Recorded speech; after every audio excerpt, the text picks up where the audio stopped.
I've been carpenter for 30 years. Been going to festivals for years. Oh, nice. Worked away up from the tent to the work van and then to eventually the camper van. Yeah, the best thing really about Raylene is because she's completely off-grid, so you can go while camping, you're completely self-sufficient, but while you're being self-sufficient you've also got the little luxuries like the shower and the toilet. That base is the table leg and it's the drain off for the shower as well, you see.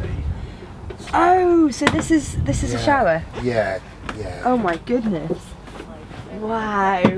What are you wearing? So this man has invented a table that flips open and becomes a shower. If you put a full permanent bathroom in them, it just makes the vans feel so small, you see. It feels like an outdoor shower as well, I guess. Yeah, that's right, yeah. I mean, it's not the biggest of spaces, but it works, you know. Yeah. Fantastic. Yeah. And then, once you're done with your shower, how does it flip back into a table? I want to know, like, how was that invented? Like, how did that conversation happen? We just sit around and just come up with an idea, really. Pens and pencils on the table.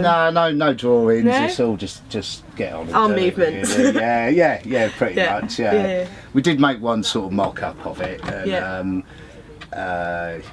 and just sort of went from there, really. You just draw them through life experiences, don't you? Half the time, that's what it's all about, really. And no master plan, just see where it takes you. So we wanted a nice sort of social area at the back, nice big table so you get 6 people round, and each one we do is bespoke build, so everyone wants something different. He's got a water heater, air heater, both run off of gas, 12-volt fridge, oven, hob, as you can see.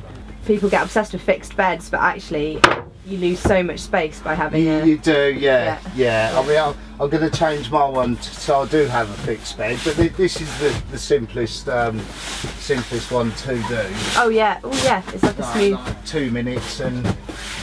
2 minutes. You got a bed? That's it, yeah. So it sleeps 2 adults? 2 adults, yeah. Lovely floorboards. So this is all reclaimed? All reclaimed, yeah, about 90, 100 years old stuff. Really? Like that, Are you big on like recycling and? Yeah. On timber wise, it's that's the passion behind it all, because it's all slow grown timber. Is that so you get a better quality wood by? Yeah. You can see on, I don't know if you can, how tight the end grain is on some of it. It's got to be lightweight as well. Yeah, that's the thing, isn't it? Because people think that this is heavy, but it's not. Because it's I think it's 900 kilo payload on this one. Right. Which is quite a lot. That's how much you can put. Yeah, because it's reclaimed wood. Yeah. There's very little moisture content in it. Ah, right. It's 100 years old, so it's bone dry pretty much. Very stable as well. That's clever. So you can put 900 kilos of stuff in. So all your gear. The lights, these are all touch lights, so you can independently just touch them, depending on what mood, a bit of mood lighting sort of thing. 250 watt solar panel, and then the 230 amp leisure batteries. It's got USB points. Ah, modern. It's got 240 hookup, gas air heater, the air heater, and then gas water heater as well. Takes about 20 minutes to warm up, and you're ready for a shower then. So it's pretty shower. Quick. Home from home, really. Yeah. Bit on 4 wheels, so. That's cool. Yeah. So is this so that it takes up less space? Like, yeah. Because if you've got a knob sticking out, because they're quite tight, and you don't you don't want to get caught. So, I'm a terror for that.